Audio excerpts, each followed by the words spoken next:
Hi hello నమస్తే crazy bike zone. ఈరోజు XL 100 అనా ఫుల్ బోర్ చూస్తున్నారు కదా. ఈ ఫుల్ బోర్ ఎందుకు వస్తుంది ఇది చూశారు కదా.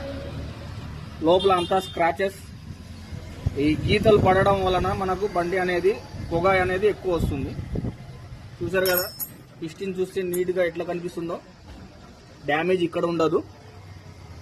మన బోర్ బ్లాక్లో ఆ వైట్ గీతలు కనిపిస్తున్నాయి కదా, అదే బండికి బోర్ రానికి కారణం. ఈ బండి మనం మొత్తం ఫుల్ బోర్ చేయాలనుకుని ఓపెన్ చేస్తున్నాం. ఇంకొక 15 మినిట్స్లో అయితే ఓపెన్ అయిపోతుంది. ఓపెన్ చేసిన తర్వాత కంప్లైంట్స్ ఏమేమి సామాన్లు పోయినాయి, timing chain, clutch belt, clutch lining, bearings,